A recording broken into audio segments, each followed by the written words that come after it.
여러분, 잠깐만 멈춰 서서 생각해 보시겠습니까? 65해를 살아오는 동안 정말로 잘 살아왔다고 자신있게 말할 수 있으십니까? 오늘 이 질문이 마음 한구석을 찌르는 분들이 계실 겁니다.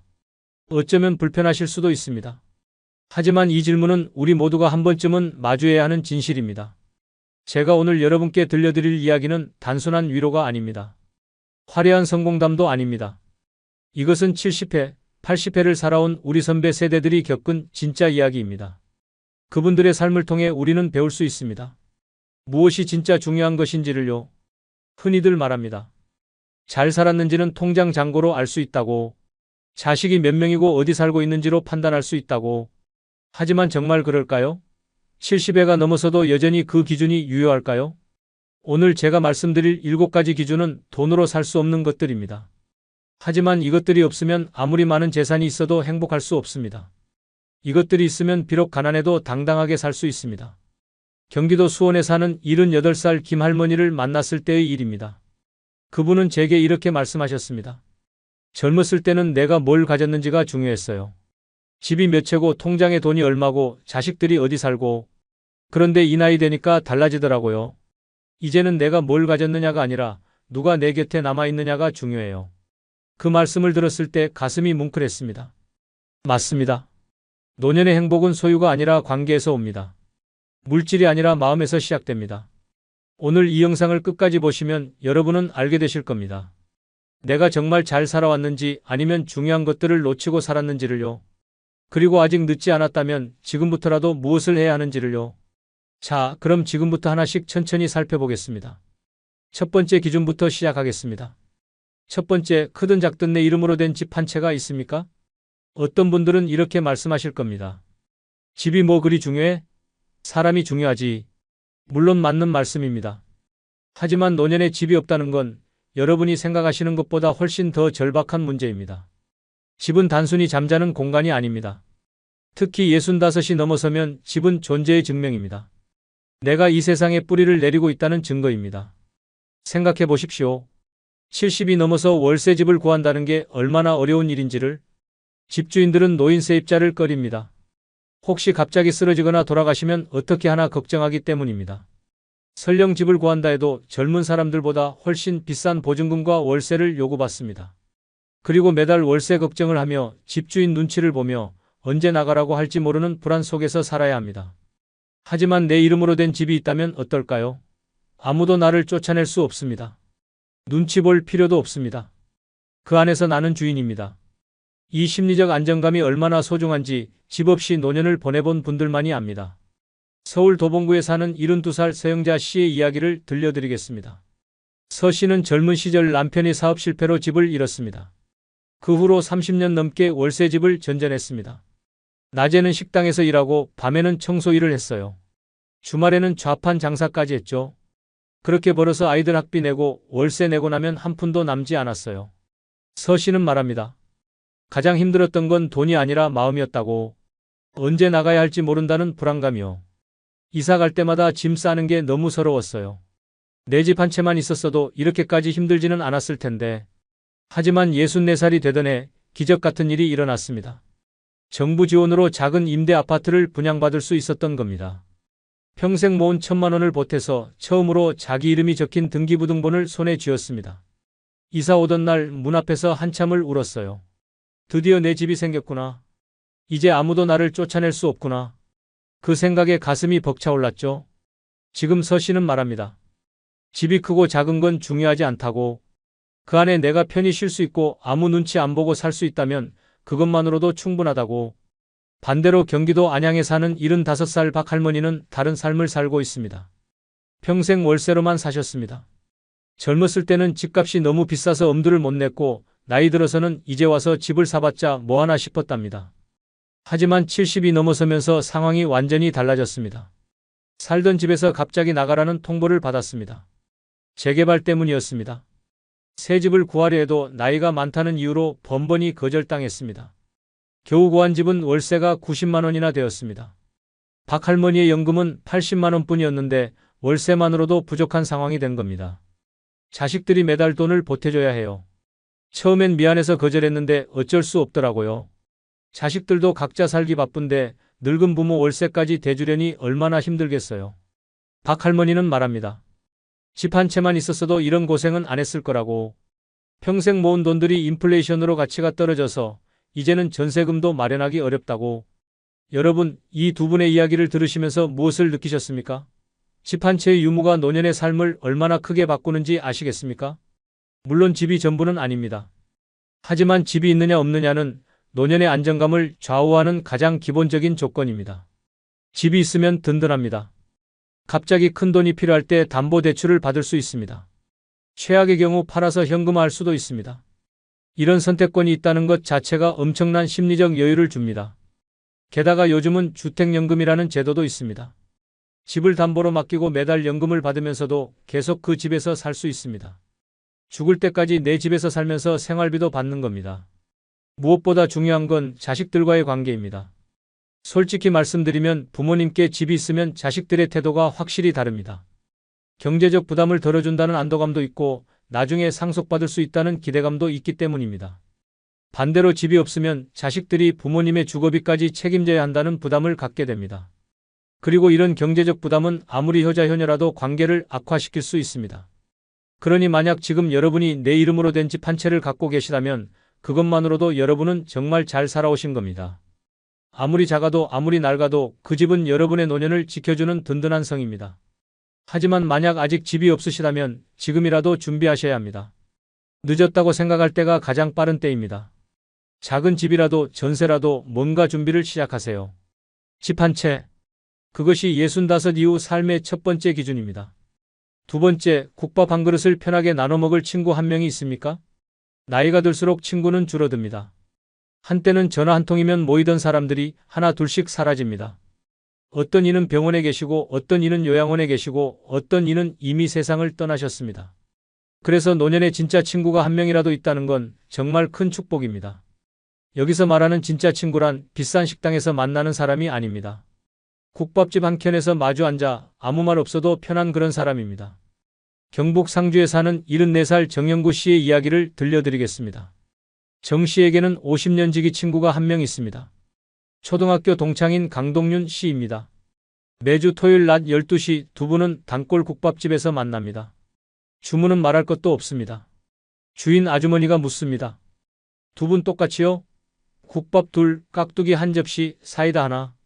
이 구성이 10년째 바뀌지 않았습니다. 처음에는 건강 이야기로 시작해요. 어깨가 아프다, 무릎이 아프다, 병원에서 주사 맞았다. 그런 이야기들이죠. 요즘은 손주 자랑도 하고 가끔은 아내와의 오래된 다툼 이야기도 해요. 재미있는 건 어느 날은 한마디도 하지 않고 그냥 밥만 먹다 일어난 날도 있었다는 겁니다. 그래도 괜찮았습니다. 이 나이엔 말도 사치예요. 그냥 그 자리에 앉아만 있어도 위로가 돼요. 옆에 누군가 있다는 것만으로도요. 정 씨는 말합니다. 비싼 음식보다 국밥 한 그릇 앞에서 더 오래 이어지는 관계가 진짜 우정이라고. 말없이도 눈빛만 봐도 아는 사이, 그런 친구가 곁에 있다면 결코 외롭지 않다고. 두 분은 함께 등산도 하고 바둑도 두고 가끔 여행도 다닙니다.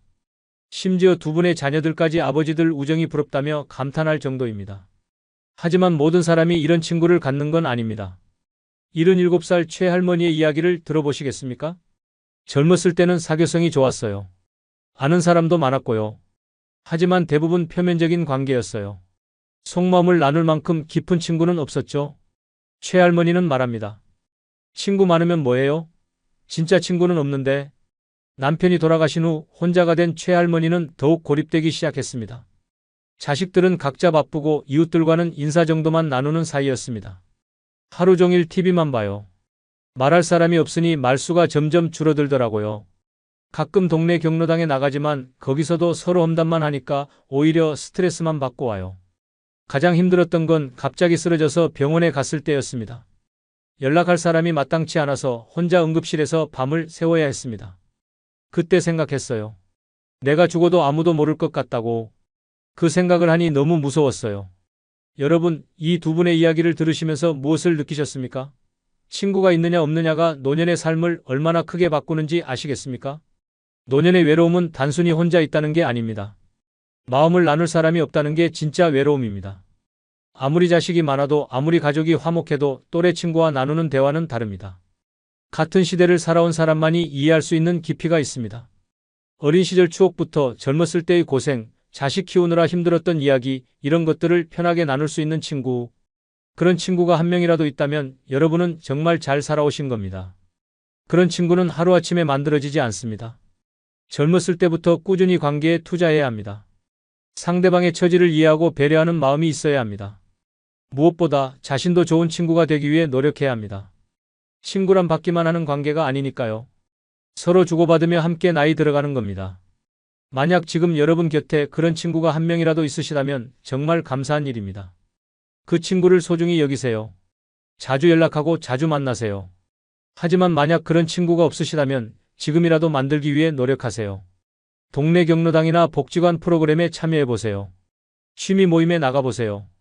먼저 다가가고 먼저 마음을 여세요. 국밥 한 그릇을 편하게 나눠 먹을 친구. 그것이 65 이후 삶의 두 번째 기준입니다. 세 번째, 자식이 가끔이라도 안부 전화를 걸어오고 밥 한 끼를 대접하겠다고 하십니까? 많은 부모들이 자식에 대해 이렇게 말합니다. 요즘 애들은 다 바빠. 나도 젊었을 때 부모님께 잘 못했는데 우리 애들한테 뭘 바라겠어? 하지만 속으로는 섭섭합니다. 전화 한 통이 그렇게 어려운 일일까? 1년에 한두 번 만나서 밥 먹는 게 그렇게 힘든 일일까? 여기서 중요한 건 자식이 얼마나 자주 연락하느냐가 아닙니다. 자식이 마음에서 우러나와 부모를 챙기느냐 아니면 의무감으로 하느냐가 중요합니다. 부산 사하구에 사는 70살 황남순 씨의 이야기를 들려드리겠습니다. 황 씨는 평생 식당 일을 하며 두 자녀를 키웠습니다. 오전 5시에 가게 문 열고 저녁 10시에 마감하는 날들이 30년 넘게 이어졌어요. 아이들이 대학 가고 취직하고 결혼할 때까지 단 하루도 쉬지 않았죠. 하지만 자식들이 독립한 후에는 연락이 뜸했습니다. 1년에 명절 때나 한두 번 얼굴을 보는 게 전부였습니다. 그러던 어느 날 70이 넘은 황 씨에게 큰아들이 전화를 걸었습니다. 엄마, 이번 주말에 고기 먹으러 가요. 제가 예약했어요. 그날 저녁 황 씨는 처음으로 자식이 사주는 밥상 앞에 앉았습니다. 삼겹살이 구워지는 소리보다 더 따뜻했던 건 아들이 손수물을 따라주며 한 말이었습니다. 엄마, 그동안 너무 고생하셨어요. 황 씨는 말합니다. 그 한마디에 30년 설거지가 다 씻겨 내려가는 기분이었어요. 그 후로 아들은 한 달에 한 번씩은 꼭 연락합니다. 어머니 건강은 어떠신지, 필요한 건 없으신지 물어봅니다. 가끔은 직접 찾아와서 함께 식사도 합니다. 황 씨는 말합니다. 많은 걸 바라는 게 아니에요. 그냥 가끔이라도 생각해준다는 게 느껴지면 그것만으로도 행복해요. 하지만 모든 부모가 이런 행복을 누리는 건 아닙니다. 77살 김 여사의 이야기를 들어보시겠습니까? 나는 평생 자식들 위해 살았어요. 내 옷 한 벌 사는 일도 뒤로 미루고 자식들 학원비, 등록금에 모든 걸 쏟아부었죠. 하지만 자식들이 성공하고 독립한 후에는 김 여사를 찾는 발길이 뜸해졌습니다. 전화를 해도 나중에 다시 연락드릴게요라는 말만 되풀이됩니다. 명절에도 안 와요. 바쁘다고, 친구들 만나야 한다고. 나는 뭐예요? 나도 사람인데. 김 여사는 말합니다. 내가 뭘 잘못했나 싶어요. 이렇게까지 헌신했는데 이게 돌아오는 거예요? 여러분, 이 두 분의 이야기를 들으시면서 무엇이 다른지 아시겠습니까? 황 씨는 자식에게 감정을 표현했습니다. 그동안 힘들었다, 섭섭했다, 보고 싶다. 이런 말들을 솔직하게 했습니다. 반면 김 여사는 평생 참기만 했습니다. 섭섭해도 말하지 않고 힘들어도 내색하지 않았습니다. 자식들이 알아서 챙겨주기를 기다렸습니다. 하지만 자식들은 모릅니다. 부모님이 말씀하지 않으면 괜찮으신 줄 압니다. 바쁜 일상에 치여 살다 보면 부모님 생각이 나지 않을 수도 있습니다. 그래서 감정 표현이 중요합니다. 보고 싶다, 외롭다, 내 목소리가 듣고 싶다. 이런 말들을 하셔야 합니다. 창피한 게 아닙니다. 부모도 사람입니다. 감정 있고 외로움을 느낍니다. 그리고 자식이 뭔가 해줬을 때는 고마움을 표현하세요. 덕분에 기뻤다. 내가 와서 얼마나 좋았는지 모른다. 이런 말들이 자식의 마음을 움직입니다. 만약 지금 여러분의 자식이 가끔이라도 안부를 묻고 밥 한 끼를 사겠다고 한다면 여러분은 정말 잘 살아오신 겁니다. 그것은 여러분이 자식을 사랑으로 키웠고 좋은 관계를 유지해왔다는 증거입니다. 하지만 만약 자식과의 관계가 소원하다면 지금이라도 대화를 시도해보세요. 먼저 전화를 걸어보세요. 먼저 마음을 여세요. 자식과의 오해 없는 관계. 그것이 65 이후 삶의 세 번째 기준입니다. 네 번째, 연금이 많든 적든 기본 생계는 충분합니까? 돈이 전부는 아닙니다. 하지만 돈이 없으면 아무것도 할 수 없는 게 현실입니다. 특히 노년에는 경제적 독립이 곧 자존심이고 자유입니다. 경기도 용인에 사는 71살 조 할아버지의 이야기를 들려드리겠습니다. 조 할아버지는 평생 공무원으로 근무하셨습니다. 많은 돈을 벌지는 못했어요. 하지만 성실하게 연금을 준비했죠. 개인연금과 공무원연금을 합쳐서 월 250만 원 정도 받아요. 큰 돈은 아니지만 조 할아버지 부부에게는 충분한 생활비입니다. 젊었을 때부터 검소하게 살았어요. 자식들 독립한 후에는 작은 아파트로 이사해서 관리비도 줄였고요. 매달 기본 생활비 180만 원, 의료비와 용돈으로 70만 원. 딱 맞아떨어져요. 조 할아버지는 말합니다. 돈이 많지는 않지만 부족하지도 않아요. 자식들에게 부담 주지 않고 살 수 있어서 감사해요. 더 놀라운 건 조 할아버지가 매달 소액이지만 적금도 넣고 계시다는 점입니다. 혹시 모를 큰 병에 대비해서라고 하십니다. 돈이 많아서 행복한 게 아니에요. 필요한 만큼 있고 걱정하지 않아도 된다는 게 행복이에요. 조 할아버지 부부는 일주일에 한 번씩 외식도 하고 가끔 친구들과 여행도 다니며 활기찬 노후를 보내고 계십니다. 하지만 모든 노인이 이렇게 여유롭게 사는 건 아닙니다. 73살 한 할머니의 이야기를 들어보시겠습니까? 평생 자영업을 했어요. 그러다 보니 연금 준비를 제대로 못했죠. 국민연금도 중간에 끊어져서 월 30만 원 정도만 받아요. 기초연금 32만 원을 합쳐도 월 62만 원이 전부예요. 이 돈으로는 기본적인 생활도 어렵습니다. 월세 40만 원을 내고 나면 생활비로 22만 원밖에 남지 않습니다. 이 돈으로 식비, 의료비, 각종 공과금을 해결해야 해요. 턱없이 부족하죠. 결국 자식들이 매달 50만 원씩 보태줘야 겨우 생활이 가능해요. 하지만 자식들도 각자 경제적 부담이 있어서 쉽지 않은 상황입니다. 자식들에게 짐이 되는 것 같아서 죄송해요. 차라리 빨리 죽었으면 좋겠다는 생각도 들어요. 한 할머니는 말합니다. 병원에 가야 할 일이 있어도 돈이 아까워서 참고 지내다가 병을 키우는 경우가 많다고. 젊었을 때 연금이나 노후 준비를 제대로 했어야 했는데 그때는 그런 생각을 못했어요. 여러분, 이 두 분의 이야기를 들으시면서 무엇을 느끼셨습니까? 경제적 안정이 노년의 삶을 얼마나 크게 바꾸는지 아시겠습니까? 돈이 많을 필요는 없습니다. 하지만 최소한의 경제적 안정은 반드시 필요합니다. 그래야 자존심을 지킬 수 있고 자식들에게 부담을 주지 않을 수 있습니다. 경제적 독립은 하루아침에 만들어지는 게 아닙니다. 젊었을 때부터 차근차근 준비해야 합니다. 국민연금을 성실히 납부하고 개인연금이나 퇴직연금을 준비하고 부동산이나 예금 등으로 노후 자금을 마련해야 합니다. 또한 소비 습관도 중요합니다. 젊었을 때부터 검소하게 살고 저축하는 습관을 들이면 적은 수입으로도 충분히 생활할 수 있습니다. 만약 지금 여러분이 기본 생계를 유지할 수 있는 수입이 있으시다면 여러분은 정말 잘 살아오신 겁니다. 돈이 많고 적음이 중요한 게 아니라 걱정 없이 살 수 있느냐가 중요합니다. 하지만 만약 경제적으로 어려우시다면 지금이라도 도움을 청하세요. 정부 지원 제도나 복지 프로그램을 알아보세요. 혼자 끙끙 앓지 마시고 주변에 도움을 요청하세요. 기본 생계 유지. 그것이 65 이후 삶의 네 번째 기준입니다. 다섯 번째, 건강한 두 팔과 두 다리가 있습니까? 당연한 소리처럼 들리시나요? 하지만 70이 넘으면 이게 얼마나 큰 축복인지 깨닫게 됩니다. 주변을 둘러보세요. 휠체어에 의존하거나 지팡이 없이는 걸을 수 없는 분들이 얼마나 많은지. 그런 분들을 보면서도 여전히 자신의 다리로 걸을 수 있다면 여러분은 정말 큰 복을 받으신 겁니다. 건강한 팔다리가 있다는 건 스스로 화장실에 갈 수 있다는 뜻입니다. 남의 도움 없이 식사할 수 있고 옷을 입고 벗을 수 있고 씻을 수 있다는 뜻입니다. 이런 기본적인 일상생활이 가능하다는 것, 그것만으로도 존엄성을 지킬 수 있습니다. 76살 김할아버지의 이야기를 들려드리겠습니다. 김할아버지는 젊었을 때부터 운동을 좋아하셨습니다. 은퇴 후에도 꾸준히 건강관리를 했어요. 매일 아침 1시간 동안 뒷산을 오르고 오후에는 헬스장에서 근력 운동을 해요. 놀라운 건 김할아버지가 아직도 자전거를 타고 시장에 장을 보러 다니신다는 점입니다. 손자와 함께 축구공을 차고 손녀와 계단 오르기 경주를 할 정도예요. 내 또래 친구들이 대부분 지팡이를 짚고 다니는데 나는 아직 맨몸으로 어디든 갈 수 있어서 정말 감사해요. 김할아버지는 동네 도움이 필요한 노인들을 위한 봉사활동도 하십니다. 몸이 불편한 할머니들의 집에 가서 전구도 갈아주고 무거운 물건도 옮겨드립니다. 몸이 건강하니까 남도 도울 수 있어요. 이게 얼마나 큰 기쁨인지 몰라요. 하지만 모든 노인이 이렇게 건강한 건 아닙니다. 72살 박 할머니의 이야기를 들어보시겠습니까? 3년 전에 뇌경색으로 쓰러졌어요. 그 후로 왼쪽 팔다리에 마비가 왔죠. 오른쪽은 움직일 수 있지만 왼쪽은 전혀 힘을 쓸 수 없어요. 박 할머니는 휠체어 없이는 이동이 불가능합니다. 식사나 옷 입기 같은 기본적인 일상생활도 혼자서는 어렵습니다. 예전에는 집안일도 혼자 다 하고 시장에도 자유롭게 다녔는데 이제는 화장실 가는 것도 누군가 도와줘야 해요. 아프니까 사람이 작아져요. 가장 힘든 건 정신적 충격입니다. 내가 이렇게 폐인이 될 줄 몰랐어요.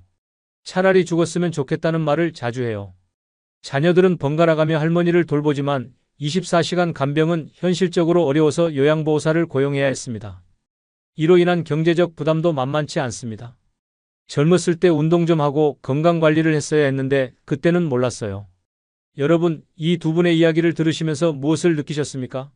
건강한 팔다리의 중요성을 느끼시겠습니까? 같은 70대라도 신체 건강 상태에 따라 삶의 질이 하늘과 땅 차이입니다. 건강한 팔다리가 있으면 무엇이든 할 수 있지만 없으면 모든 것이 제한됩니다. 건강은 하루아침에 만들어지지 않습니다. 젊었을 때부터 꾸준한 운동과 건강관리가 필요합니다. 금연, 금주, 규칙적인 생활, 균형 잡힌 식사, 스트레스 관리 등이 모두 중요합니다.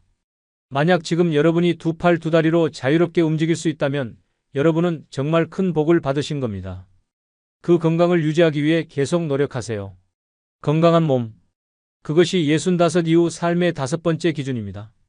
6번째, 충분히 살았다고 느껴지십니까? 이건 정말 깊은 질문입니다. 나이가 많고 적음의 문제가 아닙니다. 내가 살아온 삶에 대한 만족감의 문제입니다.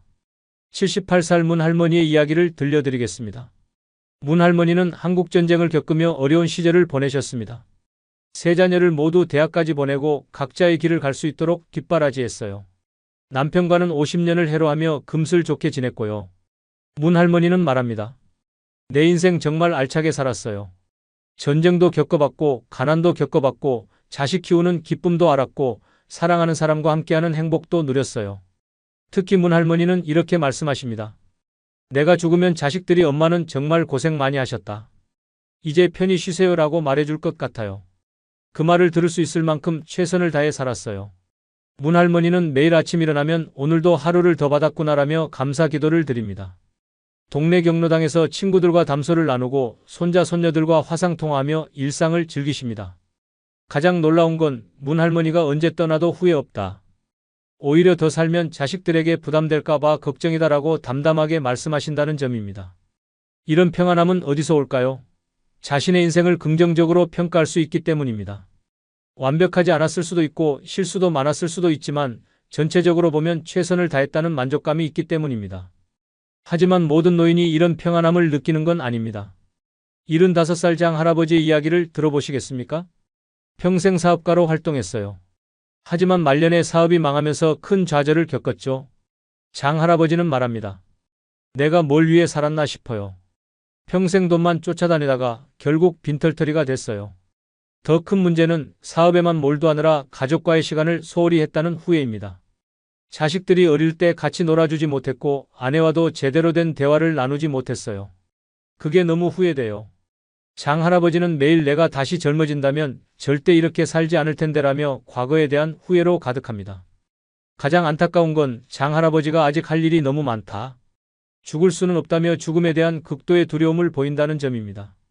하지만 정작 무엇을 해야 할지는 모르는 상태입니다. 여러분, 이 두 분의 이야기를 들으시면서 무엇을 느끼셨습니까?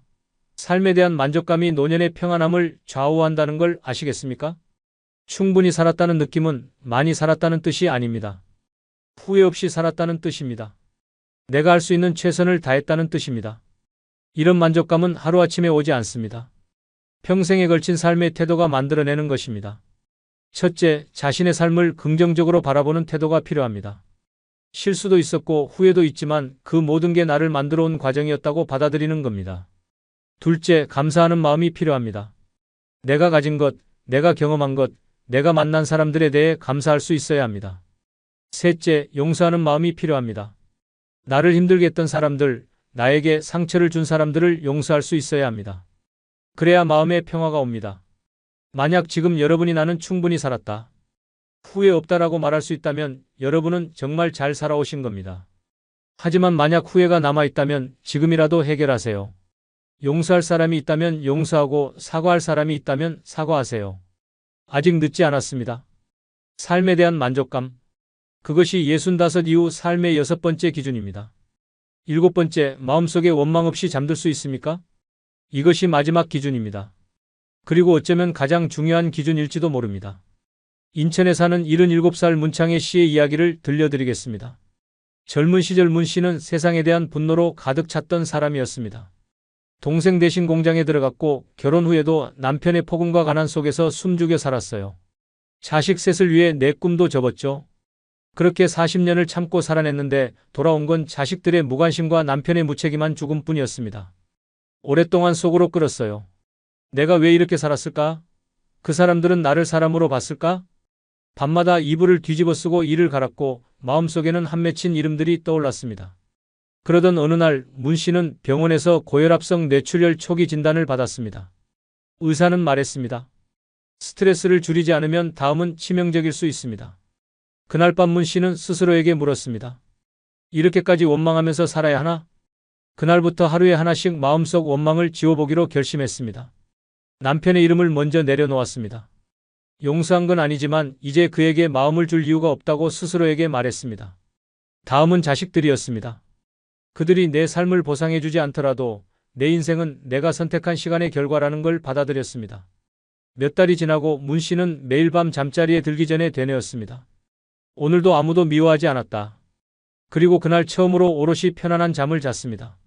온몸을 감싸던 긴장과 원망이 사라지니 어깨가 가벼워지고 눈물이 줄었습니다. 문 씨는 말합니다. 지금 나는 처음으로 내가 나를 지켜주는 삶을 살고 있어요. 미움은 생각보다 무겁습니다. 그걸 끌고 살아가면 관절이 아프고 소화가 안 되고 말수가 줄어듭니다. 하지만 미움을 내려놓으면 몸이 가벼워집니다. 마음이 편안해집니다. 잠도 깊이 잘 수 있습니다. 용서는 상대를 위한 게 아닙니다. 살아남은 내가 나답게 숨쉬기 위한 최후의 선택입니다. 만약 지금 여러분이 누구도 미워하지 않고 원망 없이 잠들 수 있다면 여러분은 정말 잘 살아오신 겁니다. 하지만 만약 마음속에 아직 미움이 남아있다면 지금이라도 내려놓으세요. 그 미움은 상대를 다치게 하지 않습니다. 오직 당신만 무너뜨릴 뿐입니다. 원망 없이 잠드는 삶. 그것이 65 이후 삶의 7번째이자 마지막 기준입니다. 여러분, 지금까지 7가지 기준을 모두 말씀드렸습니다. 첫째, 내 이름으로 된 집 한 채가 있는가? 둘째, 국밥 한 그릇을 편하게 나눌 친구가 있는가? 셋째, 자식과 오해 없이 통하는가? 넷째, 기본 생계가 유지되는가? 다섯째, 건강한 두 팔 두 다리가 있는가? 여섯째, 충분히 살았다고 느껴지는가? 일곱째, 원망 없이 잠들 수 있는가? 이 7가지 중에서 여러분은 몇 가지를 갖고 계십니까? 모두 갖추셨다면 여러분은 정말 복받은 인생을 사신 겁니다. 축하드립니다. 하지만 몇 가지가 부족하다고 해서 절망하실 필요는 없습니다. 중요한 건 지금부터입니다. 집이 없다면 지금이라도 준비를 시작하세요. 작은 전세라도 임대 아파트라도 알아보세요. 친구가 없다면 지금이라도 만들어 보세요. 동네 경로당이나 복지관에 나가보세요. 먼저 다가가고 먼저 마음을 여세요. 자식과 소원하다면 지금이라도 대화를 시도하세요. 먼저 전화를 걸어보세요. 감정을 솔직하게 표현하세요. 경제적으로 어렵다면 도움을 청하세요. 정부 지원 제도를 알아보세요. 혼자 끙끙 앓지 마세요. 건강이 나빠지고 있다면 지금이라도 관리를 시작하세요. 운동을 시작하고 병원을 정기적으로 다니세요. 삶의 후회가 남아있다면 지금이라도 해결하세요. 용서하고 사과하고 화해하세요. 마음속에 미움이 있다면 지금이라도 내려놓으세요. 그 미움이 당신을 아프게 할 뿐입니다. 아직 늦지 않았습니다. 지금이 가장 빠른 때입니다. 여러분의 남은 인생이 후회 없는 시간이 되기를 진심으로 바랍니다. 65 이후의 삶이 진정으로 행복한 시간이 되기를 기도합니다. 오늘 이 긴 시간 동안 함께 해주셔서 진심으로 감사드립니다. 여러분의 소중한 시간을 내어 이 영상을 봐주신 것 정말 감사합니다. 오늘 이야기가 여러분의 삶에 작은 빛이 되길 바랍니다. 혼자가 아니라는 것, 아직 늦지 않았다는 것, 더 나은 날들이 기다리고 있다는 것을 기억하세요. 여러분 모두 건강하시고 행복하시고 평안하세요. 다음 영상에서 또 만나요. 안녕히 계세요. 지난주 저는 한 분을 만났습니다. 30년간 대형병원 원장을 지내신 78세 정 원장님이었죠. 그분이 제게 하신 말씀이 아직도 잊혀지지 않습니다. 나는 평생 환자들을 치료하면서 건강이 최고라고 말해왔어요. 매일 새벽 운동을 하고 금연 금주를 철저히 지켰죠. 70세까지는 정말 건강했습니다. 그런데 70세가 넘어가니까 갑자기 완전히 다른 세상이 펼쳐지더군요. 도대체 무슨 일이 있었던 걸까요? 평생 의사로 살아오신 분이 눈물을 흘리며 하신 고백이 있습니다. 아무리 건강관리를 잘해도 아무리 경제적 준비를 철저히 해도 70대가 되면 반드시 마주하게 되는 현실이 있다는 겁니다. 그것은 건강이나 돈의 문제가 아니었어요. 오늘 저는 여러분께 충격적인 진실을 말씀드리려고 합니다. 지금까지 아무도 솔직하게 말해주지 않았던 70대가 되면 누구나 예외 없이 겪게 되는 8가지 현실을 공개할 거예요. 혹시 지금 60대이신가요? 아니면 부모님이 곧 70대가 되시나요? 그렇다면 이 영상을 끝까지 보시기 바랍니다. 지금 이 순간이 여러분의 인생을 바꿀 수 있는 마지막 기회가 될 수도 있거든요. 제가 지난 1년간 100명이 넘는 70대 어르신들을 만나 인터뷰를 진행했습니다. 그리고 놀라운 사실을 발견했어요. 학력이나 직업, 경제력과 상관없이 70대가 되면 99%의 사람들이 공통적으로 겪는 변화들이 있었던 겁니다. 더욱 충격적인 사실은 이런 변화들이 하루아침에 찾아오는 게 아니라는 점입니다. 바로 지금 이 순간에도 우리 몸과 마음속에서 조금씩 진행되고 있다는 거죠. 하지만 대부분의 사람들은 이 사실을 너무 늦게 깨닫습니다. 그래서 오늘 제가 여러분께 미리 알려드리려고 해요. 이제부터 제가 들려드릴 이야기는 어쩌면 불편할 수도 있습니다. 하지만 이것은 우리 모두가 반드시 알아야 할 진실입니다. 자, 그럼 70대가 되면 우리에게 어떤 변화가 찾아오는지 그 첫 번째 현실부터 말씀드리겠습니다. 첫 번째는 시간에 대한 완전히 새로운 경험입니다. 70대가 되면 시간이 갑자기 무한대로 늘어나 버립니다. 제가 만난 74세 이전 대학 교수님은 이렇게 말씀하셨어요. 젊었을 때는 시간이 늘 부족했습니다. 강의 준비하고 연구하고 논문 쓰고 하루가 24시간으로는 턱없이 부족했죠. 은퇴하면 그동안 못했던 일들을 실컷 할 수 있을 거라고 생각했어요. 그런데 막상 70이 넘으니까 시간이 너무 많은 거예요. 아침에 일어나서 신문 보고 산책 나갔다 와도 겨우 오전 10시거든요. 남은 시간을 어떻게 보내야 할지 정말 막막했습니다. 이게 바로 70대의 첫 번째 현실입니다. 평생 시간이 부족하다고 아우성치며 살아왔는데 갑자기 시간이 무한대로 늘어나 버리는 거예요.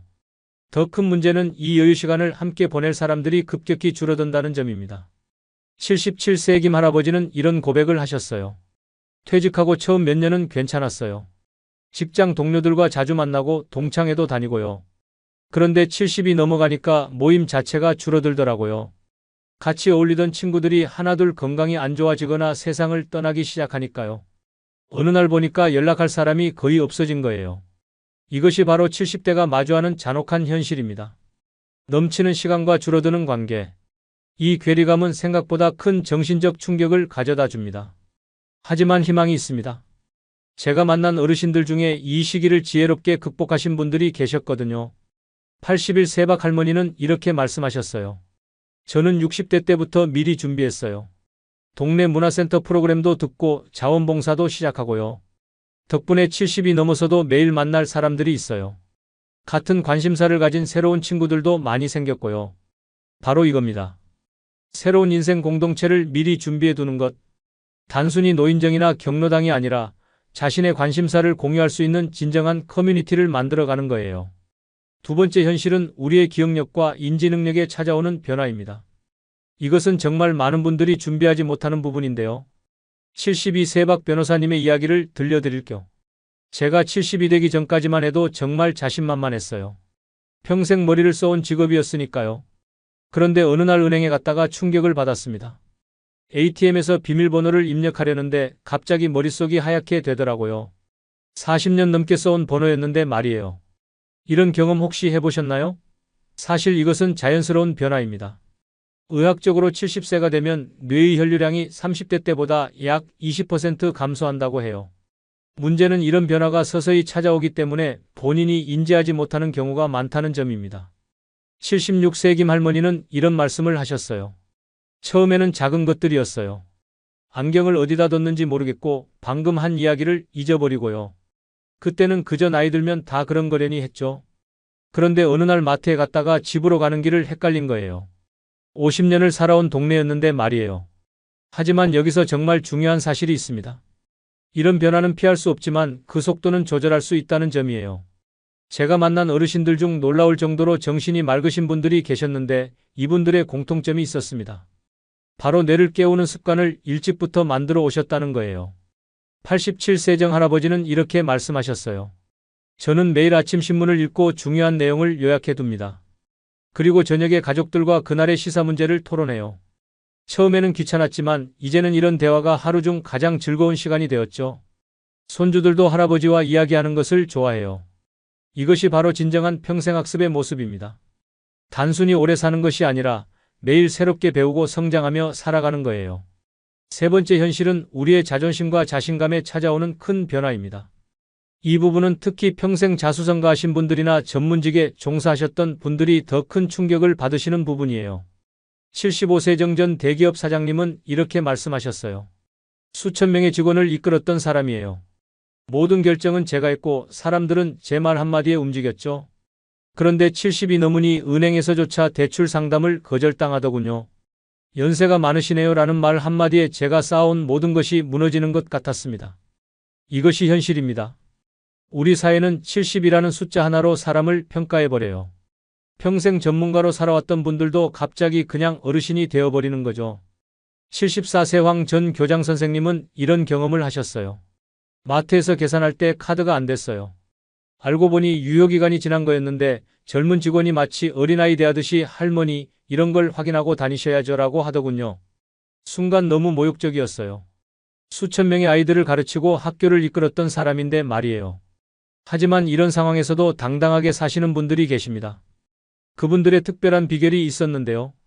83세 김 전 건축가님을 보시죠. 은퇴 후에 처음에는 이제 늙었으니 물러나라고 생각했어요. 그런데 문득 깨달았죠. 내가 가진 50년의 경험은 어떤 책에도 없는 거라고요. 그래서 시작했습니다. 젊은 건축가들과 만나서 제 경험을 나누기 시작했어요. 놀랍게도 그들은 제 이야기에 귀를 기울이더라고요. 바로 이겁니다. 나이는 단순한 숫자에 불과하며 진정한 가치는 우리가 쌓아온 경험과 지혜에 있다는 거예요. 네 번째 현실은 우리의 일상 독립성에 찾아오는 변화입니다.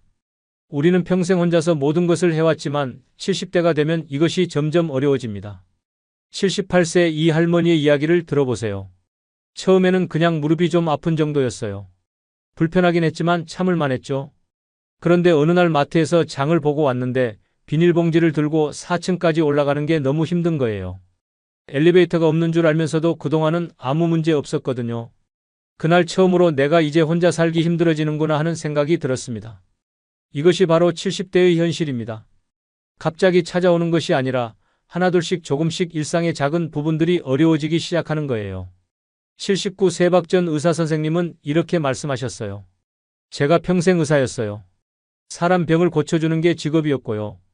그런데 이제는 약병 뚜껑을 여는 것조차 힘들 때가 있어요. 손가락에 힘이 없어지니까요. 약 먹는 시간도 자꾸 헷갈리고요. 결국 큰딸이 약통을 요일별로 정리해서 가져다 주더군요. 하지만 여기서 주목해야 할 점이 있습니다. 제가 만난 어르신들 중 놀라울 정도로 독립적인 생활을 유지하시는 분들이 계셨거든요. 83세 최할머니를 보시죠. 저는 매일 아침 스트레칭을 해요. 크게 힘든 운동은 아니에요. 그저 침대에서 일어나자마자 10분 정도 가볍게 하는 거죠. 그리고 하루에 2번 복도 끝까지 걸어갔다 오는 것이 제 규칙이에요. 비가 오나 눈이 오나 이 습관만은 절대 어기지 않았어요. 덕분에 아직도 혼자서 장보고 청소하고 밥도 해먹을 수 있답니다. 바로 이겁니다. 작은 습관의 힘이에요. 독립성의 상실은 갑자기가 아닌 서서히 찾아오지만 이를 극복하는 힘은 일상의 작은 습관에서 시작되는 거죠. 다섯 번째 현실은 가족관계에 찾아오는 완전한 역전입니다. 이것은 많은 어르신들이 가장 받아들이기 힘들어하는 변화예요. 76세강 할아버지의 이야기를 들어보겠습니다. 제가 평생 가장으로 살았습니다. 자식들 공부시키고 결혼시키고 모든 결정은 제가 했죠. 그런데 얼마 전 작은 일이 있었어요. 새 휴대폰을 사러 갔는데 아들이 아버지는 이런 거 잘 모르시니까 제가 골라드릴게요라고 하더군요. 그 순간 뭔가가 확 바뀐 것을 느꼈습니다. 이것이 70대의 현실입니다. 평생 보살펴주던 자식들이 이제는 부모를 보살피기 시작해요. 겉으로는 효도하는 것 같지만 그 과정에서 우리의 의견은 점점 무시되기 시작하죠. 78세 임 할머니는 이런 말씀을 하셨어요. 며느리가 냉장고를 열더니 어머님, 이렇게 오래된 반찬을 두시면 안 돼요 하면서 다 버리더라고요. 제가 평생 살림하면서 한 번도 탈이 난 적 없는데 말이에요. 그 순간 내가 이제 이 집의 주부가 아니구나 하는 생각이 확 들었어요. 하지만 여기서 흥미로운 사례가 있습니다. 오히려 이런 변화를 지혜롭게 받아들이고 새로운 가족관계를 만들어 가시는 분들을 만났거든요. 84 세박 할아버지의 경우를 보시죠. 처음에는 저도 반발이 심했어요. 특히 아들이 재정관리를 하겠다고 했을 때는 크게 다퉜죠. 그런데 어느 날 깨달았습니다. 내가 젊었을 때 부모님을 모셨던 것처럼 이제는 내가 그 자리가 된 거구나. 그때부터 마음이 편해졌어요. 대신 제가 할 수 있는 다른 역할을 찾았습니다. 손주들한테 제 인생 이야기도 들려주고 가족의 역사도 전해주고요. 바로 이겁니다.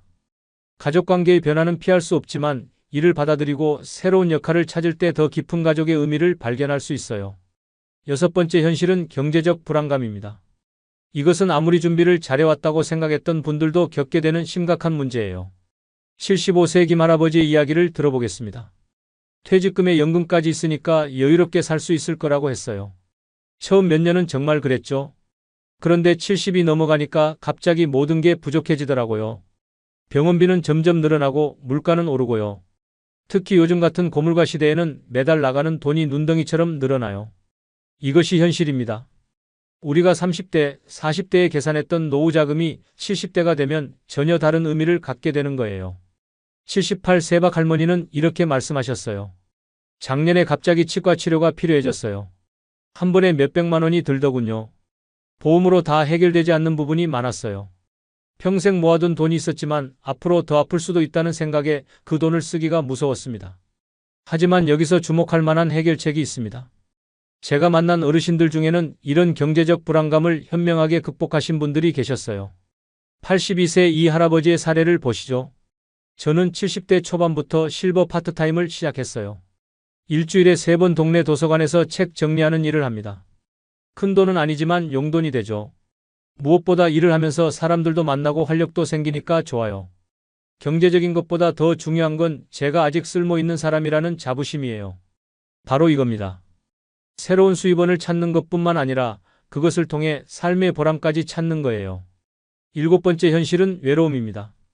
이것은 단순한 감정이 아닌 우리의 건강과 직결되는 매우 심각한 문제예요. 81세 황 할아버지의 이야기를 들어보겠습니다. 아내가 먼저 가고 나서 처음 몇 년은 괜찮았어요. 자식들도 자주 찾아오고 친구들도 만나고요. 그런데 70대 중반 넘어가니까 주변이 하나둘 정리되더라고요. 친구들은 건강이 안 좋아져서 만나기 힘들어지고 자식들은 바빠서 연락이 뜸해지고요. 어느 날 보니 휴대폰의 마지막 통화가 일주일 전이더라고요. 이것이 70대의 현실입니다. 배우자와 사별하는 경우가 늘어나고 친구들과의 만남도 줄어들고 자녀들은 각자의 삶이 바빠 연락이 뜸해져요. 77세 송 할머니는 이렇게 말씀하셨어요. 텔레비전이 저의 유일한 말동무예요. 하루 종일 틀어놓고 있어요. 사람 목소리라도 들으려고요. 가끔은 혼자 말을 하다가 깜짝 놀랄 때도 있어요. 내가 이렇게 될 줄은 몰랐는데 말이에요. 하지만 이런 외로움을 현명하게 극복하신 분들이 계십니다. 83세 양 할머니의 사례를 보시죠. 저는 일부러 매일 아침 동네 산책을 나가요. 같은 시간에 나오시는 분들이 계시거든요. 처음에는 인사만 하다가 이제는 서로의 집에 방문하는 사이가 됐어요. 또 주민센터에서 하는 프로그램에도 참여합니다. 스마트폰 배우기 수업에서 만난 친구들과는 카카오톡으로 매일 이야기를 나눠요. 특히 주목할 만한 것은 디지털 소통입니다. 스마트폰을 잘 활용하시는 어르신들은 외로움을 훨씬 덜 느끼신다고 해요. 여덟 번째이자 마지막 현실은 삶과 죽음에 대한 관점의 완전한 변화입니다. 이것은 우리가 반드시 직면해야 할 가장 근본적인 변화예요. 85세 정 할아버지의 이야기를 들어보겠습니다. 예전에는 죽음이 먼 이야기였어요. 그런데 70대 중반이 되니까 주변에서 비슷한 또래들이 하나둘 세상을 떠나기 시작하더군요. 처음에는 두렵고 불안했습니다. 그런데 어느 순간부터 오히려 마음이 편해졌어요. 죽음을 피할 수 없다면 남은 시간을 어떻게 보낼지 진지하게 생각하게 된 거죠. 이것이 70대의 현실입니다. 죽음이 더 이상 먼 미래의 이야기가 아니라 우리가 진지하게 준비해야 할 현실이 되는 거예요. 78세 김 할머니는 이렇게 말씀하셨어요. 요즘은 매일 아침 거울을 보면서 오늘도 살아있구나 하고 감사해요. 예전에는 당연하게 생각했던 것들이 이제는 모두 소중한 선물처럼 느껴져요. 아침에 마시는 커피 한 잔, 창밖으로 보이는 나무들, 길가의 강아지 한 마리까지 말이에요. 하지만 여기서 주목할 만한 변화가 있습니다. 이런 관점의 변화를 통해 오히려 더 풍요로운 삶을 사시는 분들을 만났거든요. 87세박 할아버지의 사례를 보시죠. 저는 매일 일기를 씁니다. 특별한 일이 없어도 써요. 손주들에게 물려줄 제 인생의 기록이니까요. 제가 살아온 이야기, 실수했던 것들, 후회했던 것들 모두 솔직하게 적어요. 언젠가 이 일기가 우리 후손들에게 작은 도움이 되길 바라면서요. 이처럼 죽음을 자연스럽게 받아들이면서도 남은 시간을 의미 있게 보내시는 분들이 계십니다. 자, 여러분. 지금까지 70대에 찾아오는 8가지 현실을 살펴보았습니다. 시간의 변화, 기억력의 변화, 자존감의 변화, 독립성의 변화, 가족관계의 변화, 경제적 변화, 외로움, 그리고 삶과 죽음에 대한 관점의 변화까지요. 하지만 이 모든 변화들에는 하나의 공통점이 있습니다. 88세조 할아버지의 마지막 말씀을 들어보시죠. 제가 깨달은 것이 있습니다. 70대는 끝이 아니라 새로운 시작이에요. 우리가 20대에 대학을 가고 30대에 결혼하고 40대에 자녀를 키우고 50대의 성공을 위해 달리고 60대의 은퇴를 준비했다면 70대는 진정한 나를 찾는 시기입니다. 바로 이것입니다. 70대는 인생의 마지막 장이 아니에요. 오히려 우리 자신을 새롭게 발견하는 시기인 거죠. 83세 한 할머니의 이야기를 들어보세요. 젊었을 때는 항상 남을 위해 살았어요. 부모님을 위해, 자녀를 위해, 직장을 위해요. 그런데 70이 넘어서야 처음으로 내가 진짜 원하는 게 뭘까 생각하게 됐어요. 그리고 시작했죠. 평생 배우고 싶었던 수채화를요. 이제는 작은 전시회도 열었답니다. 여러분, 70대에 찾아오는 이 모든 변화들은 결국 우리에게 하나의 메시지를 전합니다. 바로 지금이 새로운 시작이라는 것입니다. 90세 최 할아버지의 마지막 조언을 들어보시죠. 후회 없는 70대를 보내고 싶으세요? 그렇다면 지금 바로 시작하세요. 건강할 때, 마음의 여유가 있을 때, 아직 움직일 수 있을 때요. 바로 지금이 가장 좋은 시기입니다. 내일은 늦을 수 있어요. 여러분, 오늘 이 시간이 여러분의 인생에 작은 도움이 되었기를 바랍니다. 70대는 두려운 시기가 아닙니다. 오히려 우리 인생에서 가장 진정성 있는 시간이 될 수 있어요. 지금부터라도 준비하세요. 새로운 인생 공동체를 만들고 뇌를 깨우는 습관을 기르고 작은 운동을 시작하고 가족과의 새로운 관계를 만들어가고 경제적 대안을 준비하고 적극적으로 사람들과 만나고 남은 시간을 의미 있게 보낼 준비를 하세요. 여러분의 70대가 인생에서 가장 아름다운 시간이 되기를 진심으로 바랍니다. 끝까지 들어주셔서 감사합니다. 저는 92살입니다. 이 나이가 되고 나니 한 가지는 분명히 말씀드릴 수 있어요. 결국 자식도 돈도 건강도 오래 곁에 있지 않더라는 겁니다. 젊었을 때는 자식만 잘 키우면 든든할 줄 알았어요. 돈만 넉넉히 모아두면 노후가 안전할 줄 알았고요. 매일 운동하고 건강관리만 잘하면 평생 튼튼할 줄 알았습니다. 그런데 현실은 전혀 달랐어요. 자식들은 각자 바빠서 자기 인생을 살아가더군요. 평생 모아둔 돈은 병원비로 순식간에 사라져버렸고요. 아무리 챙겨도 건강은 세월 앞에서 점점 무너져 갔습니다. 제가 아직도 생생히 기억하는 순간이 있어요. 지난 겨울 어느 저녁 혼자 밥상을 차려놓고 앉았는데 반찬은 그대로 식어가고 방 안은 조용하기만 했습니다. 그때 문득 이런 생각이 들더라고요. 내 곁에 끝까지 남아줄 건 도대체 무엇일까? 그렇게 90년을 돌아보니 결국 저를 버티게 해준 건 자식도 돈도 건강도 아니었습니다. 정말 삶을 지탱해주는 건 다른 곳에 있더라고요. 오늘은 제가 70대로 다시 돌아간다면 반드시 지켜냈을 것들을 여러분께 말씀드리려고 해요. 지금 60대, 70대이신 분들께 꼭 전하고 싶은 제 진짜 이야기입니다. 제가 살아보니 가장 마음 아픈 진실 중 하나가 바로 자식은 언젠가 떠난다는 사실이었어요. 젊을 때는 자식이 내 인생의 전부라고 믿었거든요. 아이들 먹이고 입히느라 밤낮 없이 고생하면서도 속으로는 이런 다짐을 했어요. 내가 늙어 힘이 없어지면 이 아이들이 내 옆을 지켜주겠지.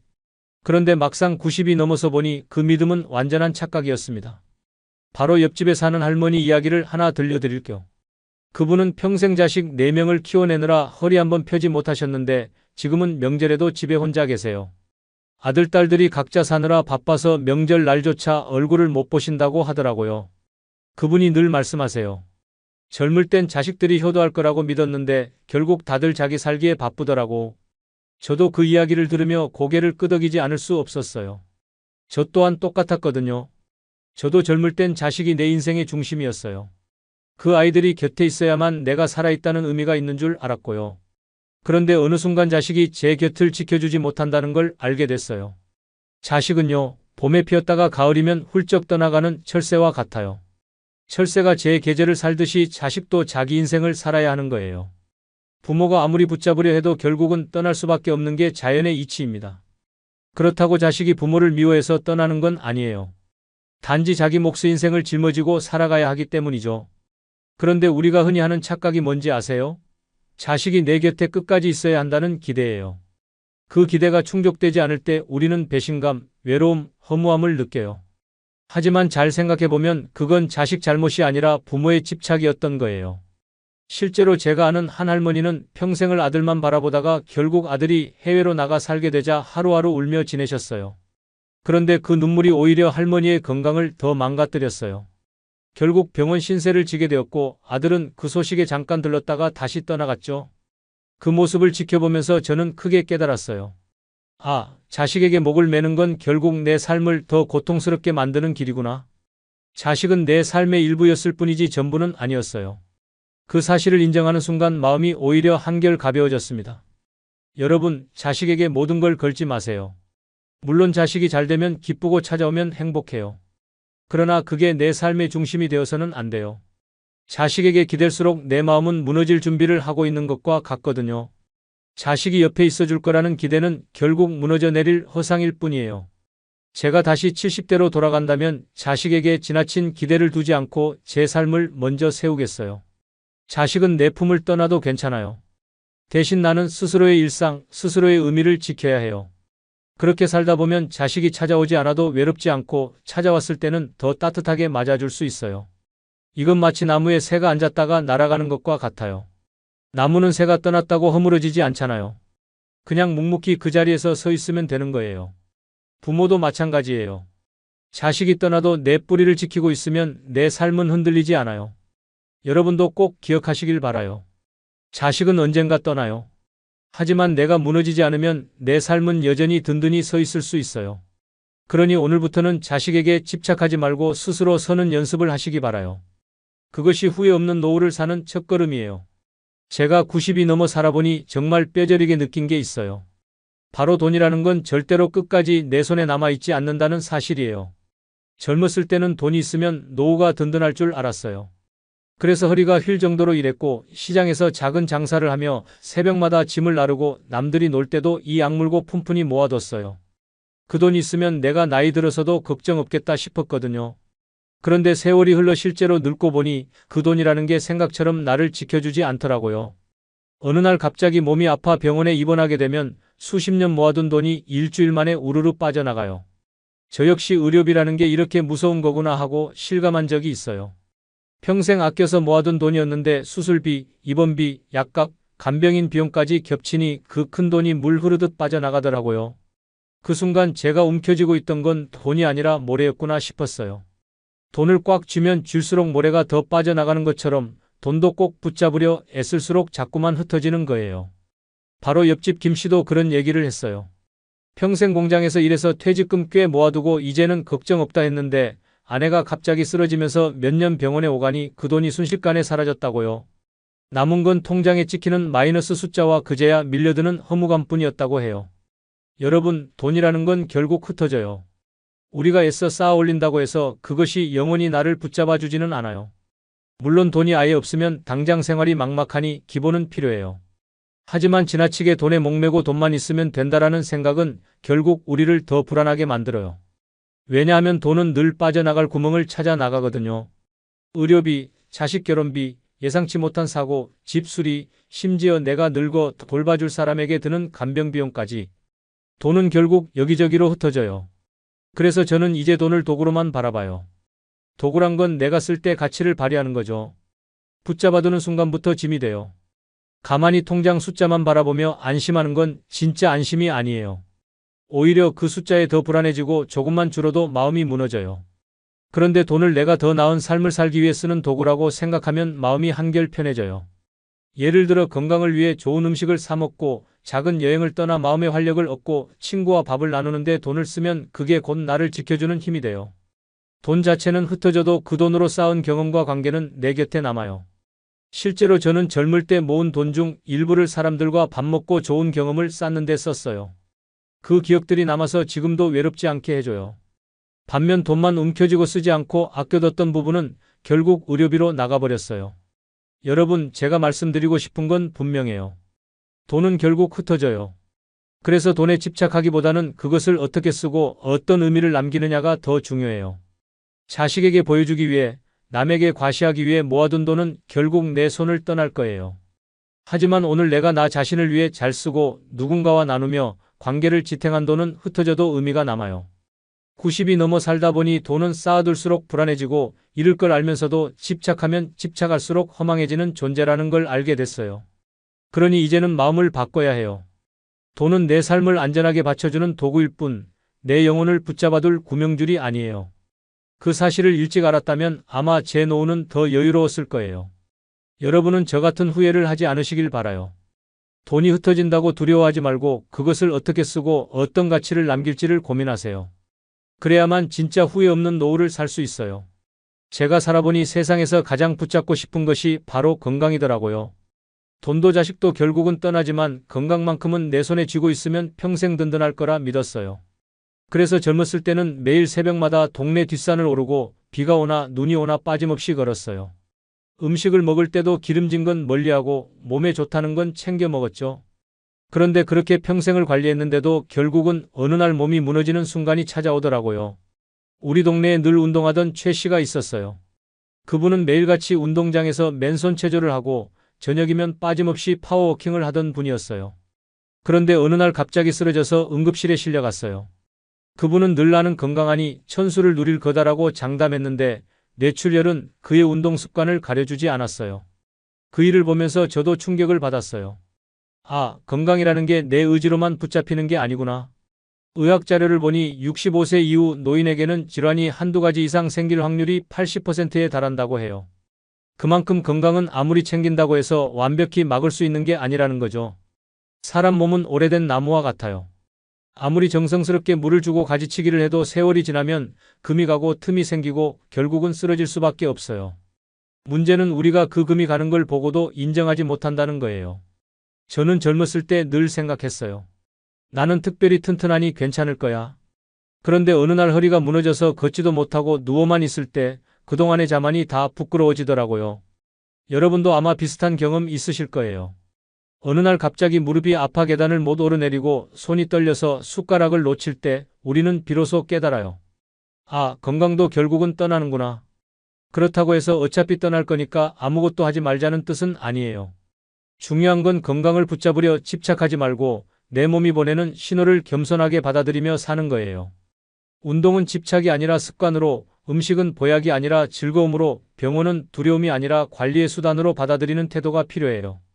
건강은 언젠가는 내 곁을 떠날 존재라는 걸 인정하는 순간 오히려 마음이 편해져요. 잡으려 할 때는 불안하지만 관리하되 내려놓으면 그때부터는 하루하루가 선물처럼 다가와요. 90이 넘어 살아보니 정말 그래요. 평생 운동했는데도 쓰러진 이웃, 평생 건강만 믿다가 어느 날 갑자기 병원 신세를 지게 된 제 경험이 그 증거예요. 여러분도 제 말을 꼭 새겨두시길 바라요. 건강은 완벽히 붙잡을 수 없어요. 다만 떠나는 걸 억지로 막으려 하기보다 오늘 내 몸이 허락하는 만큼 살아내고 지금 이 순간 숨쉬고 걸을 수 있음에 감사하며 살아가는 게 가장 현명한 길이에요. 제가 90이 넘어 살아오며 끝내 깨달은 건 세상 모든 게 다 떠나가도 끝까지 남는 건 단 하나라는 사실이었어요. 남편도 먼저 떠났고 자식들도 각자의 삶을 찾아 떠나갔어요. 돈은 병원비와 생활비로 흩어졌고 건강은 조금씩 무너졌어요. 그런데도 제가 매일 아침 눈을 뜨고 하루를 살아갈 수 있었던 힘은 의외로 작은 데서 나왔어요. 바로 사람들과의 작은 인사, 그리고 그 인사를 주고받으며 이어지는 관계, 그 속에서 지켜온 제 태도였죠. 제게는 아직도 기억에 선명한 장면이 있어요. 남편이 떠난 뒤 처음 맞은 겨울. 그때 제 마음은 정말 얼어붙어 있었어요. 집안은 적막했고 자식들도 바빠서 오지 못했어요. 하루 종일 텔레비전만 켜놓고 멍하니 시간을 보내다가 밥도 제대로 챙겨 먹지 못한 채 날이 저물어 갔어요. 그런데 어느 날 동네 마트에서 늘 마주치던 아주머니가 계산을 마치고 제게 이렇게 인사를 건네더라고요. 할머니, 오늘도 나오셨어요? 날씨가 추네요. 감기 조심하세요. 단 몇 마디였지만 그때 제 가슴이 덜컥 내려앉으며 눈물이 핑 돌았어요. 세상에 누군가 나를 아직도 알아보고 내 존재를 기억해 주는구나. 그 사실이 그렇게 큰 힘이 될 줄은 그날 처음 알았어요. 또 한 번은 시장에서 늘 보던 채소 장수 아저씨가 있었어요. 매번 지나가다 마주치면 오늘은 무가 참 싱싱합니다. 저거 하나 가져가세요 하며 웃어주곤 했는데 저는 그 말이 마치 당신도 여전히 살아있고 이곳에 필요하다는 말처럼 들렸어요. 그렇게 소소한 인사와 웃음이 제 삶을 붙잡아줬어요. 여러분, 끝까지 남는 건 돈도 아니고 자식도 아니고 젊음도 아니에요. 결국은 내 곁에 이어져 있는 작은 관계와 그 관계를 어떻게 바라보는 내 태도예요. 어떤 사람은 자식이 떠난 후 세상에 원망만 하며 살아요. 내가 너희를 키우느라 인생 다 바쳤는데 너희는 나를 버렸다 하고요. 그런데 그렇게만 살면 마음이 더 메말라가요. 반면 어떤 이는 자식이 떠난 자리를 인정하고 동네에서 만나는 사람들과 눈인사라도 하며 작은 관계를 이어가요. 그 차이가 노후의 행복을 갈라놓아요. 제가 70대로 돌아간다면 분명히 더 신경 쓸 거예요. 매일 밥상 앞에서 혼자 밥을 먹더라도 누군가와 함께 할 수 있도록 관계를 만들고 시장이나 동네에서라도 대화를 나눌 거예요. 큰 게 필요하지 않아요. 오히려 작은 관계가 진짜 오래가요. 중요한 건 태도예요. 세상에 불평만 늘어놓고 사람을 경계하는 태도로는 작은 관계도 금세 끊어져요. 그러나 열린 태도로 나는 아직도 필요하다. 나도 누군가를 필요로 한다라는 마음을 품으면 아주 작은 만남도 삶의 지탱이 돼요. 저는 지금도 매일 아침 동네 공원을 걸어요. 걷다 보면 늘 보는 사람들이 있어요. 처음엔 고개만 끄덕이던 사이가 어느새 오늘은 조금 춥네요 라는 인사로 이어지고 그 다음엔 어제는 어디 안 나오셨네요. 괜찮으세요? 라는 걱정으로 이어져요. 그때 깨달아요. 아, 내가 누군가의 기억 속에 남아있구나. 내가 이 세상에서 아직도 의미 있는 존재구나. 이 감각이야말로 남편도 자식도 돈도 건강도 떠나간 후에 끝까지 남아있는 단 하나였어요. 여러분도 꼭 기억하세요. 결국 우리를 지탱해주는 건 화려한 것이 아니라 작은 것들이에요. 매일 마주치는 이웃과의 인사, 시장에서 나누는 웃음, 누군가에게 필요한 사람이라는 감각. 그 작은 끈이야말로 마지막까지 남아 우리를 살아있게 만들어요. 그러니 지금부터라도 작은 관계를 소중히 여기고 열린 태도로 사람을 대하시길 바라요. 그것이야말로 노후를 든든히 붙잡아줄 마지막 힘이에요. 제가 살아오면서 정말 많이 본 게 있어요. 바로 체면 때문에 평생을 스스로 괴롭히는 사람들이에요. 겉으로는 번듯해 보이는데 속으로는 늘 한숨만 쉬던 제 친구 영자 이야기를 하나 해드릴게요. 영자는 어디를 가도 늘 남들의 시선을 신경 썼어요. 동창 모임이 있으면 며칠 전부터 미용실을 들락거리고 몸이 아파도 비싼 구두를 신고 가고 가진 돈이 넉넉지 않은데도 허세처럼 고급 옷을 빌려 입고 갔어요. 다들 보기엔 화려하고 당당해 보였을지 몰라도 집에 돌아오면 진통제 없이는 잠들지 못할 정도였죠. 결국 체면을 지킨 대가로 건강도 무너지고 마음도 병들어갔어요. 저는 그 모습을 보며 뼈저리게 느꼈어요. 체면은 결국 나를 지켜주는 게 아니라 나를 갉아먹는구나. 억지로 젊음을 유지하려는 것도 마찬가지예요. 얼굴 주름을 없애보겠다고 비싼 화장품을 덧바르고 염색으로 흰머리를 감추려 하고 심지어는 다리에 힘이 없어도 젊은 사람처럼 보이려고 불편한 신발을 고집하는 사람들을 참 많이 봤어요. 그런데 그 모습이 오히려 더 초라해 보인다는 걸 본인들은 잘 몰라요. 마치 금이 간 벽에 페인트만 덧칠하는 것과 같아요. 겉으로는 잠시 깨끗해 보이지만 시간이 지나면 금은 더 깊게 드러나고 벽은 결국 무너지게 돼요. 저도 한때는 체면에 사로잡혀 살았어요. 자식들이 찾아올 때마다 집안을 번쩍이듯 치우고 반찬도 한 상 가득 차려야 마음이 놓였죠. 그런데 그런 모습이 자식들에게는 엄마가 여전히 우리를 위해 무리한다는 걱정만 남기더라고요. 그제야 깨달았어요. 체면은 남에게 보이려고 꾸미는 거지 내 삶을 편안하게 해주는 게 아니라는 거요. 그렇다면 품격은 뭘까요? 품격은 억지로 만드는 게 아니에요. 있는 그대로의 나를 받아들이는 태도에서 나와요. 흰머리가 생겼으면 자연스럽게 단정히 빗어넘기면 돼요. 주름이 늘었다면 그것이 내가 살아온 세월의 증거라며 당당히 드러내면 돼요. 값비싼 옷을 싸입지 않아도 깔끔하게 다린 셔츠 한 벌이면 충분히 멋스러워요. 오히려 억지로 젊음을 따라가려 애쓰는 모습보다 자연스러움을 인정하고 품격 있게 사는 태도가 훨씬 더 존중받아요.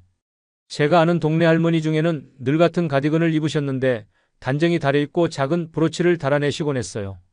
그 모습이 얼마나 고운지 사람들은 참 멋있다. 저런 게 진짜 품격이군 하며 칭찬을 아끼지 않았어요. 체면은 잠깐의 눈속임에 불과하지만 품격은 세월이 갈수록 빛나요. 여러분, 제가 만약 70대로 돌아간다면 체면에 목숨 걸지 않을 거예요. 모임에서 내가 초라해 보일까 걱정하기보다는 내 나이에 맞는 멋을 지키며 편안하게 앉아 있겠어요. 누군가가 흰머리를 보며 나이 드셨네라고 해도 오히려 그만큼 살아왔으니 자랑스럽습니다라고 웃을 수 있는 태도를 선택할 거예요. 품격 있는 삶은 남들에게 잘 보이려는 데서 오지 않아요. 오히려 나를 편안히 받아들이고 내가 가진 것들을 감사히 여기며 타인 앞에서 솔직할 때 비로소 드러나요. 끌려다니면 결국 지치고 불행해져요. 하지만 품격을 지키면 늙어가는 모습조차 아름답게 남아요. 그래서 저는 꼭 말씀드리고 싶어요. 남은 인생을 체면에 매달리지 말고 품격을 붙잡으시라고요. 억지로 젊음을 포장하려 애쓰지 말고 세월을 인정하며 그 안에서 나만의 아름다움을 찾으세요.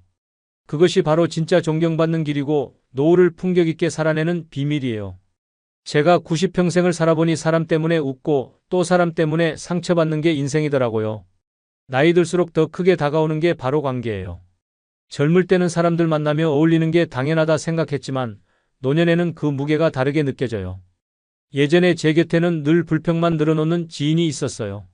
만나면 세상 이야기부터 시작해서 결국엔 본인 하소연으로 끝났어요. 처음엔 위로해 주려고 들어줬는데 나중엔 그 말을 듣고 나서 오히려 제 마음이 더 무거워지더라고요. 밥을 먹고 집에 돌아오면 괜히 기운이 쭉 빠지고 아무것도 하기 싫어졌어요. 그러다 어느 날 깨달았어요. 내가 이 나이에 왜 다른 사람의 불평을 떠안고 살아야 하나? 그래서 용기 내어 거리를 뒀어요. 대신 나눌 수 있는 이야기가 따뜻하고 함께 있으면 웃음이 나는 사람과 시간을 더 보내기 시작했어요. 그 순간부터 제 일상이 훨씬 가벼워졌어요. 사실 노후를 지탱하는 건 돈이나 건강보다 곁에 있는 사람이라고 해도 과언이 아니에요. 하버드 성인발달 연구에서도 밝혔죠. 수십 년간 사람들의 삶을 추적한 결과 수명을 가장 길게 만드는 건 돈도 명예도 아니었어요. 바로 가까운 관계의 질이었어요. 좋은 관계는 몸의 건강을 지켜주고 마음을 평온하게 만들어줘요. 반대로 갈등이 많거나 부정적인 관계에 매여 있는 사람들은 건강도 더 빨리 나빠지고 수명도 짧아진다고 해요. 저 역시 경험으로 알아요. 젊었을 땐 그저 많은 사람과 어울리는 게 좋다고 생각했는데 나이 들어보니 그 숫자가 중요한 게 아니더라고요.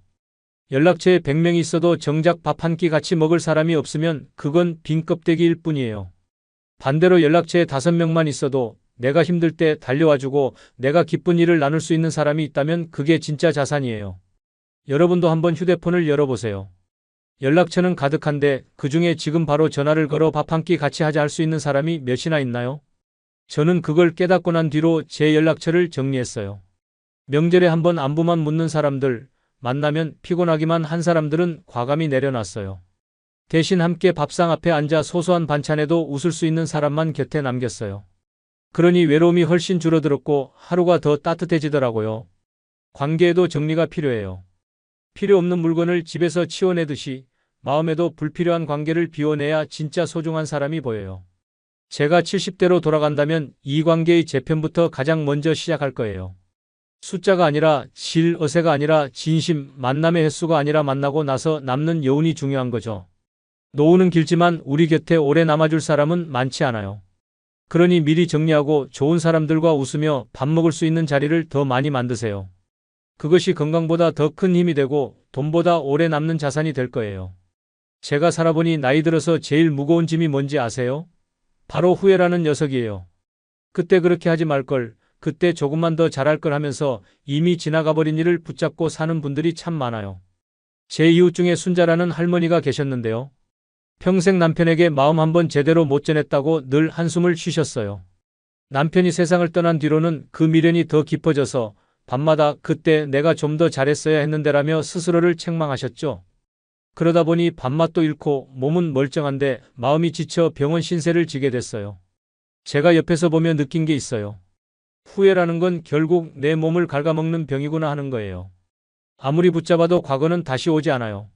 마치 흘러간 강물처럼 뒤돌아봐도 다시는 손에 담을 수 없는 게 시간이더라고요. 그런데도 많은 분들이 과거의 강가에 주저앉아 내가 왜 그랬을까 하면서 한참을 보내는 걸 봐요. 여러분, 그 자리에 오래 앉아 있다고 해서 물이 거슬러 올라오지 않아요. 결국 젖은 신발만 무겁게 할 뿐이죠. 그래서 저는 오늘을 사는 게 훨씬 낫다고 생각해요. 오늘 내가 할 수 있는 게 뭐가 있을까? 이 질문 하나만 던져도 삶이 달라져요. 작은 것이라도 좋아요. 예를 들어 아침에 일어나서 감사할 것 세 가지를 떠올려 보는 거예요.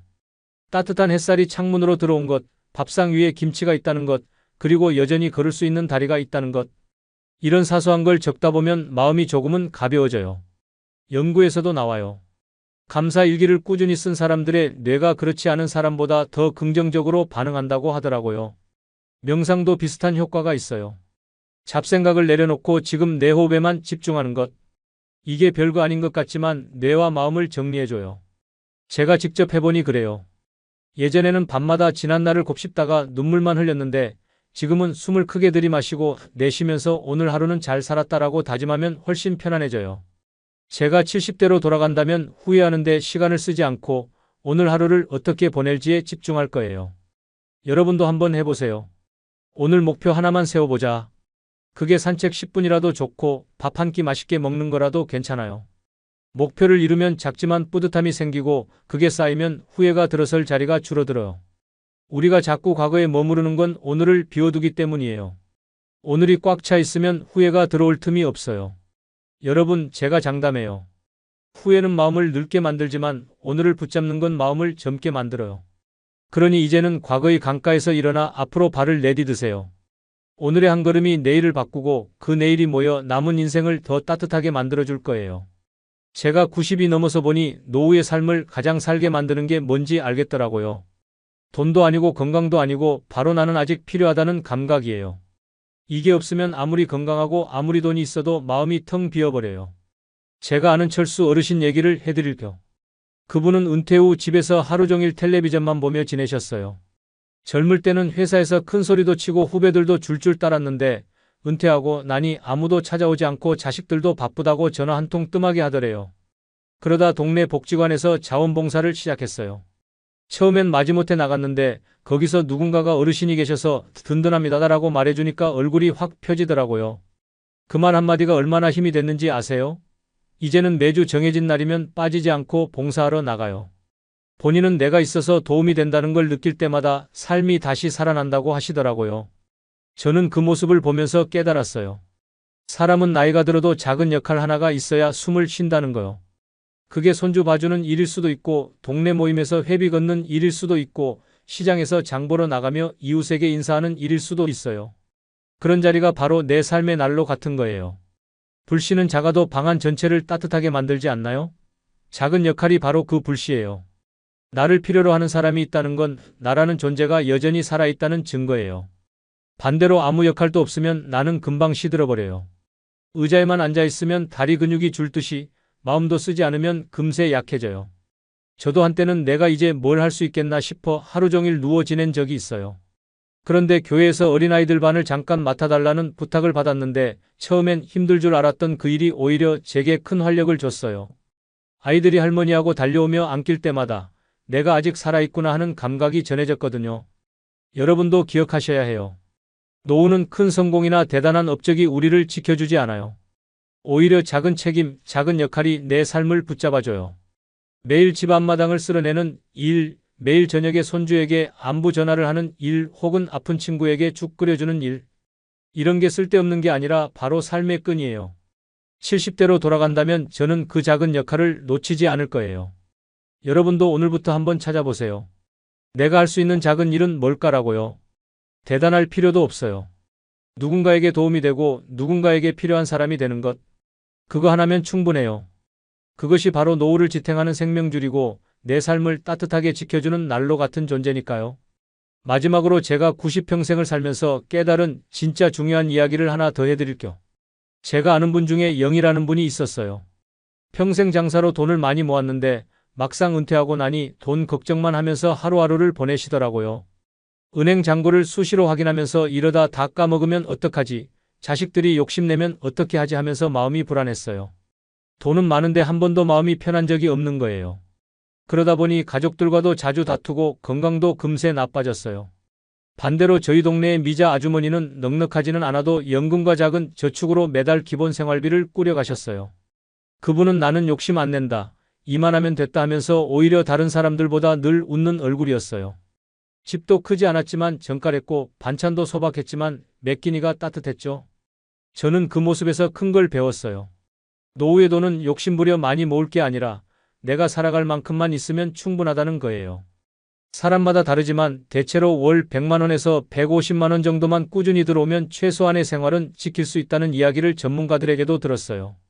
그 돈으로 먹고 자고 병원 다니고 기본적인 걸 해결할 수 있다면 그 위에 얹어지는 건 욕심일 뿐이죠. 우리가 욕심을 덜면 마음이 한결 가벼워져요. 중요한 건 큰 돈이 아니라 안정적인 돈줄이라는 거예요. 매달 일정한 돈이 들어오는 구조만 갖추면 마음이 훨씬 편안해져요. 여러분도 기억하세요. 돈은 무대가 아니라 토대예요. 무대 위에서 어떤 연기를 할지는 사람, 관계, 태도, 의미가 결정하는 거예요. 하지만 토대가 아예 없으면 무대가 흔들리듯 최소한의 자금은 꼭 필요해요. 그러니 이제부터는 많이 모아야 한다는 불안감은 내려놓으시고 내가 평생 지낼 만큼만 준비하면 된다는 마음으로 사시면 돼요. 그래야 돈이 나를 지배하지 않고 내가 돈을 다스릴 수 있어요. 여러분, 오늘 제가 90이 넘어 깨달은 이야기를 들려드렸어요. 자식은 자기 인생을 살아가느라 언젠가는 곁을 떠나고 돈은 잡으려 할수록 흩어지고 건강도 아무리 애써 붙잡아도 세월 앞에서는 서서히 무너져요. 하지만 끝까지 내 곁을 지켜주는 건 따로 있더라고요. 억지로 젊어 보이려 하지 않고 자연스러움을 인정하는 품격, 마음을 지탱해주는 소중한 사람들과의 관계, 지나간 일에 얽매이지 않고 오늘 하루를 살아내는 힘, 그리고 누군가에게 여전히 도움이 되는 작은 역할. 이 네 가지가 남아요. 여기에 내가 살아갈 만큼의 최소한의 돈만 준비되어 있다면 노후는 무너지지 않고 오히려 든든해져요. 제가 살아보니 정말 그래요. 그러니 너무 조급해하지 마시고 지금부터 하나씩 준비해 보시길 바라요. 첫째, 자식에게 모든 걸 걸지 마세요. 그들이 떠나도 흔들리지 않는 내 삶의 뿌리를 먼저 세우세요. 둘째, 돈을 붙잡으려 집착하지 말고 의미 있게 쓰며 좋은 관계를 만드는 도구로 활용하세요. 셋째, 건강을 완벽히 통제하려 하지 말고 오늘 할 수 있는 만큼 감사하며 살아가세요. 넷째, 작은 인사와 소소한 만남을 소중히 여기며 누군가와 연결되어 있다는 감각을 잃지 마세요. 다섯째, 체면보다는 품격을, 허세보다는 자연스러움을 선택하세요. 여섯째, 피곤한 관계는 정리하고 진짜 소중한 사람들과 더 깊은 시간을 보내세요. 일곱째, 과거의 후회에 매몰되지 말고 오늘에 집중하며 작은 목표라도 이뤄가세요. 여덟째, 아무리 작아도 내가 누군가에게 필요한 역할을 찾아 꾸준히 해나가세요. 마지막으로 최소한의 경제적 토대만 준비하고 욕심을 내려놓으세요. 이렇게 살다 보면 나이가 들어도 마음이 무너지지 않아요. 오히려 매일이 소중하고 감사하게 느껴져요. 제가 70대로 돌아간다면 분명히 이렇게 살 거예요. 그랬다면 더 많은 시간을 웃고 더 많은 날들을 여유롭게 보냈을 거라 확신해요. 여러분도 지금부터라도 늦지 않았어요. 하나씩 천천히 시작해보세요. 작은 변화가 쌓이면 큰 차이를 만들어낼 거예요. 오늘 제 이야기가 여러분의 마음에 조금이라도 닿았다면 그것만으로도 제겐 큰 기쁨이에요. 여러분의 남은 인생이 후회 없는 아름다운 시간이 되기를 진심으로 기도드려요. 감사합니다.